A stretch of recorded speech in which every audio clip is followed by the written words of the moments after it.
அன்பிற்கினியவர்களே, நமது பங்கிலே வருகின்ற 4/2/2024 அடுத்த வாரம் ஞாயிற்றுக்கிழமை அன்று ஃபன் டே எனும் பல்சுவை நிகழ்ச்சிகள் ஏற்பாடு செய்யப்பட்டுள்ளது. அன்றைய நாள் முழுவதும் பல்வேறு வினோத விளையாட்டுகள், உணவு திருவிழா, பல்சுவை நிகழ்ச்சிகள் ஏற்பாடு செய்யப்பட்டுள்ளது. அன்பிற்கினியவர்களே, ஒரு பொதுவான ஒரு கருத்து என்னவென்றால், ஏன் இந்த ஃபன் டே ஏன் நடத்துறீங்க, ஏன் இந்த கூப்பன்லாம் கொடுக்குறீங்க, ஏன் இப்படி மக்களை கஷ்டப்படுத்துறீங்கன்னு நிறைய கருத்துகள் வருகின்றது. சகோதர சகோதரிகளே, பல்சுவை நிகழ்ச்சியை எப்படி பார்க்க வேண்டும் என்றால், ஏன் இந்த நிகழ்ச்சி? அடுத்த வாரம் ஞாயிற்றுக்கிழமை காலை 7:30 மணி திருப்பலி முடிந்த பிறகு என்னவெல்லாம் நடக்கப் போகிறது? அதற்கு முன்பாக ஏன் இந்த நிகழ்ச்சி? இந்த நிகழ்ச்சியிலே எல்லோரும் ஒன்று கூடி வர இருக்கிறோம். ஒரு நாள் ஞாயிற்றுக்கிழமை பங்கு ஆலயத்திலே குடும்பமாக பிள்ளைகளோடு சொந்த பந்தங்களோடு ஒரு நாள் இருக்க போகிறோம். திருச்சபை என்பது என்ன? ஒன்று கூடி வருவது. விசுவாசிகள் எல்லோரும் ஒன்று கூடி வருவதன் அடையாளம்தான் திரு அவை, திருச்சபை. அது கிறிஸ்துவத்தின் அடையாளம். ஆகவே அந்த நாள் என்பது எல்லோரும் ஒன்று கூடி ஒன்றாக நாம் வரக்கூடிய நாள். இரண்டாவது, அந்த நாளிலே நாம் என்ன செய்ய போகிறோம்? Praise the Lord. நீங்களா நினச்சிப்பீங்க, சாமியார் ஏதோ பிரெயின் வாஷ் பண்றாரு அப்படி நினச்சிப்பீங்க. ஆனா இதான் ஃபேக்ட். ரெண்டாவது என்ன நடக்கும் அப்படின்னா, பகிர்ந்து கொள்ள போகிறோம். நம்மோடு இருப்பதை, என்னிடம் இருக்கின்ற 100, 1000, 2000, 50, 10, 20 அதை அடுத்தவரோடு பகிர்ந்து கொள்ள போகிறேன். நீங்கள் எங்களோடு பகிர்ந்து கொள்வீர்கள், நாங்கள் உங்களோடு பகிர்ந்து கொள்ள இருக்கிறோம். அன்று இயேசுவும் இதைத்தான் செய்தார். 2 மீன்களையும் 5 அப்பங்களையும் வைத்து அவர் பகிர்ந்து கொடுத்தார். நாமும் இயேசுவின் பிள்ளைகள், நாமும் அந்த நாளிலே நம்மோடு இருப்பதை அடுத்தவரோடு பகிர்ந்து கொள்ள போகிறோம். மூன்றாவது, அன்பிற்கினியவர்களே, உதவி செய்வது. கிறிஸ்தவத்தின் இன்னொரு அடையாளம், தேவையில் உள்ளவருக்கு நாம் உதவி செய்வது.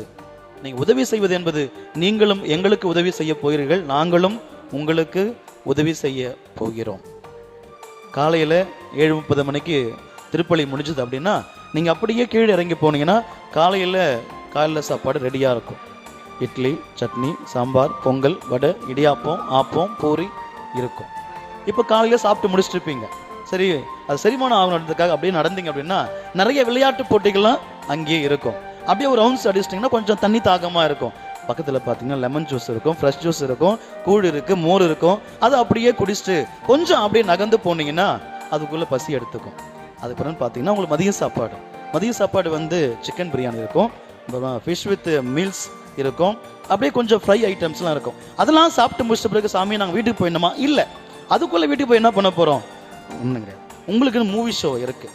நீங்கள் எப்படி வந்து ஒரு மாலுக்கு போனால் வந்து படம் பார்ப்பீங்களா, அதே மாதிரி சாப்பிட்டு முடிச்ச பிறகு கொஞ்சம் அப்படியே இளைப்பாற உங்களுக்கு மூவி ஷோ இருக்கும். அந்த மூவி ஷோ பார்த்துட்ட பிறகு, சாமி மறுபடியும் வீட்டுக்கு போகணுமா? இல்லை, கொஞ்சம் நேரம் வெயிட் பண்ணுங்க, அதுக்குள்ளே பசி எடுத்துங்க. ஏன்னா மதியம் சாப்பிட்ட சாப்பாடு வந்து 1 hour 2 hour தான் தாங்க, அதுக்கு மேலே தாங்காது இல்லை. அப்போ என்ன பண்ணலாம், அப்படியே கொஞ்சம் நகர்ந்து போனீங்கன்னா பஜ்ஜியோ இல்லை ஸ்நாக்ஸோ இல்லை வந்து KFC சிக்கனோ இந்த மாதிரி ஐட்டங்கள்லாம் இருக்கும். அது முடிச்சுட்டு என்ன பண்ணணும் சாமி, அது முடிச்சுட்டு எல்லாருக்கும் நன்றி சொல்லிட்டு நீங்கள் வீட்டுக்கு போகலாம். Praise the Lord. அன்பு சகோதர சகோதரிகளே, இந்த நாள் உங்களுக்கான ஒரு நாள். பாவம் அம்மாக்கெல்லாம் வார நாள் ஃபுல்லாக சமைச்சு அவங்க கையெல்லாம் பாருங்க ரொம்ப வந்து அடி வாங்கியிருக்கும். அன்றைக்கு ஒரு நாள் லீவ் விடுங்களேன். அம்மாவா இல்லையாம்மா, நீங்கள் தான் எனக்கு சப்போர்ட் பண்ண சொல்லுங்க. ஆமாம், ஒரு நாள் லீவ் விடுங்க. பாவம் வீட்டில் வந்து கொஞ்சம் பாத்திரம்லாம் தேய்க்காம, கேஸ் எல்லாம் வந்து அடுப்பெல்லாம் பற்ற வைக்காம ஒரு நாள் லீவ் விடுங்க. ஒன்றும் இல்லைங்க, வரும்போது கையில் ஒரு 200 ரூபாய் கொடுத்தா போதும். ரொம்பலாம் வேணாம், 200 ரூபாய். காலையில் சாப்பாட்டுக்கு 50 ரூபாய், எல்லாமே மன நிறைவாக இருக்கும். அதாவது ரொம்ப சிம்பிளாக சொல்லணும் அப்படின்னா, குறைந்த விலையில் நிறைய மகிழ்ச்சி. இந்த வார்த்தையை எல்லாம் சேர்ந்து சொல்லலாமா? குறைந்த விலையில் நிறைய மகிழ்ச்சி. ஏன் எங்கேயோ போய் 2000 3000 செலவு பண்ணுறத நம்ம பங்குக்காக ஒரு 10 ரூபாய் 20 ரூபாய் 30 ரூபாய் கொடுத்தா கூட, அது ஏதாவது ஒரு விதத்தில் ஓடுற ஃபேனுக்கு பில்லு கட்டுறதுக்கும் இல்லை இங்கே இருக்கிற வந்து ஏதாவது ஒரு நல்ல காரியங்கள் செய்வதற்கு அது பெரும் உதவியாக இருக்கும் என்பதை அன்போடு பாசத்தோடு கேட்டுக்கொள்கிறோம். அன்றைய தினத்திலே சிறப்பு விருந்தராக doctor D Dev Anand, secretary, Annai Velankanni group of educational institutions, Chennai, Tamil Nadu, மற்றும் doctor D Bhagyaraj, chief operating officer, saint Thomas hospital director and infection control எய்ட் RIMS அவர்களும், அவர்களோடு சேர்ந்து celebrities mister Ajay Krishna singer, mister Amudhavanan actor, இவர்கள் அன்றைய நாளிலே சிறப்பு விருந்தராக இந்த நிகழ்ச்சிக்கு வருவார்கள். ஆக அன்பிக்கினர்களே, அன்றைய நாளிலே குலுக்கல் சீட்டும் உங்களுக்கு கொடுக்கப்படும். ஏற்கனவே சொன்னது போல 8 பரிசுகள். முதல் பரிசு என்ன பரிசுமா? 8 கிராம். எல்லாருக்கும் டவுட் வந்துச்சு, சாமி கொடுப்பீங்களா கொடுக்க மாட்டீங்களா? 8 கிராம், 7 கிராம், 5 கிராம், 4 கிராம், எமாடியூ? கண்டிப்பாக நிச்சயமாக இந்த பரிசுகள் உங்களுக்கு கொடுக்கப்படும். 8 பரிசுகள், 8 gram, 7 gram, 6 gram, 5 gram, 4 gram, 3 gram, 2 gram, 1 gram ஏற்கனவே போட்டிருக்கேன். அதனால ஒரு வரிசையா வந்துடும். அடுத்ததாக சிறப்பு ஆறுதல் பரிசாக 10 நபர்களுக்கு பஜாஜ் அயன் பாக்ஸும். யாரெல்லாம் 10 புத்தகங்களை விற்று கொடுக்கிறீர்களோ, இன்னும் நேரம் இருக்கு. நான் நினைச்சேன் எப்பயோ முதல் வாரத்திலே காலி ஆகிடும் போல நினைச்சேன். நிறைய பேர் கடைசி வாரத்துக்காக வெயிட் பண்றீங்க போல.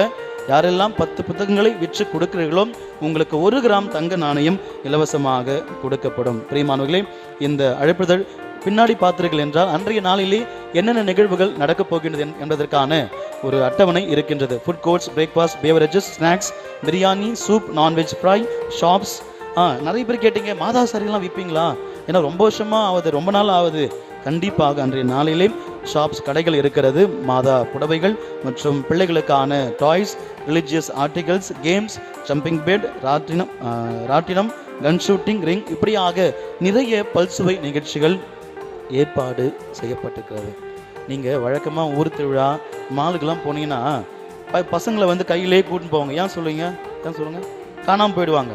ஆனால் அடுத்த வாரம் பசங்களை தைரியமாக கூட்டுவாங்க, நாங்கள் பார்த்துக்கிறோம். உங்களுக்கு அந்த பயமே வேணாம். பிள்ளைகளை கொண்டு வாருங்கள், நாங்கள் பார்த்துக்கொள்வோம். ஆக இந்த நிகழ்ச்சிக்கு எல்லோரும் ஒத்துழைப்பு தருமாறு உங்களை அன்போடு பாசத்தோடு கேட்டுக்கொள்கிறோம்.